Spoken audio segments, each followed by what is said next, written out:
ખરેખર જ્યારે 10,000 કરોડ રૂપિયાનું પેકેજ આપ્યું ભારત દેશના કયા રાજ્યની અંદર કમોસમી વરસાદના નવડું વળતર મળ્યું છે?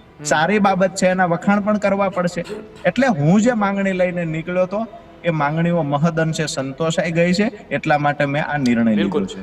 રાજુભાઈ, જે રીતના તમે વાત કરી કે ખેડૂતોને પૂછીને સંમેલનો કરી અને પછી મેં 57 દિવસ પછી આ નિર્ણય કર્યો કે મારે ભારતીય જનતા પાર્ટીમાં જોડાવું. હવે એ ખેડૂતોએ પણ નિર્ણય કરી ચૂક્યા છે કે રાજુ કરપડા ક્યાંથી ચૂંટણી લડશે, કે પછી હવે પાર્ટીને તમે કમિટમેન્ટ આપી દીધું છે અથવા તો પાર્ટી નક્કી કરશે ક્યાંથી ચૂંટણી લડશે રાજુ કરપડા? હું પહેલા પણ જે પાર્ટી સાથે હતો ત્યાં પણ મેં ક્યારેય ચૂંટણી લડવાની ગેલસા સાથે હું પાર્ટીમાં નહોતો જોડાયો. હું રાજકારણમાં ચૂંટણી લડવાની ગેલસાથી આવ્યો જ નથી. જો મારે ચૂંટણી જ લડવી હોત, મારો ચહેરો ચમકાવવો હોત, તો હું જે જગ્યાએ હતો ત્યાં યોગ્ય હતો. પણ મને એવું દેખાયું કે ના, ખરેખર આ પ્લેટફોર્મ બરાબર નથી. જે કાંઈ નાના મોટા પ્રશ્ન હતા એ તો હવે લોકોની સામે આવી ગયા છે. છેલ્લા 2 દિવસમાં ગુજરાતની જનતાએ પણ જોયું છે કે રાજુ કરપડે છોડ્યું શું કારણ હશે. રાષ્ટ્રીય નેતાઓ પણ જે પાર્ટી છોડી રહ્યા છે, લગભગ મને એવું દેખાય છે કે હવે જે પાર્ટી છોડવાનું કારણ તો તમામને સમજાઈ પણ ગયું છે અને ભારતીય જનતા પાર્ટીમાં જોડાવાનું કારણ પણ મેં મહદઅંશે આજે આપી દીધું છે, એની સ્પષ્ટતા કરી દીધી છે.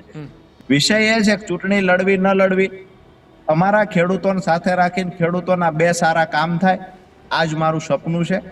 આવનાર દિવસોમાં પાર્ટી જે જવાબદારી આપશે એ નિષ્ઠાથી જવાબદારી નિભાવશું. જેવી રીતે ત્યાં પણ એક વફાદાર સૈનિકની ભૂમિકા અદા કરતા, એ જ રીતે અહીંયા વફાદાર સૈનિકની ભૂમિકા અદા કરવાનું કામ છે મારું.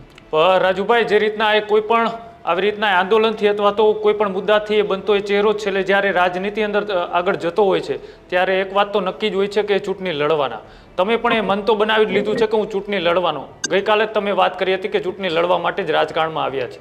એટલે જે રીતના એ ખેડૂતોના પૂછીને તમે ભાજપમાં આવ્યા, એ જ રીતના હવે કોને પૂછીને ચૂંટણી લડશો? પાર્ટી કહેશે તો કે પછી હજુ એમાં પણ પૂછવું પડશે?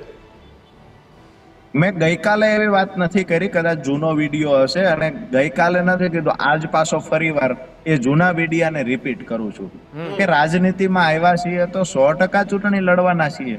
પણ આ ચૂંટણી લડીશ કે ઓલી ચૂંટણી, પહેલી ચૂંટણી, એ નક્કી મારે કરી લીધું છે અને જોડાણો છું. આ કોઈ વિષય નથી.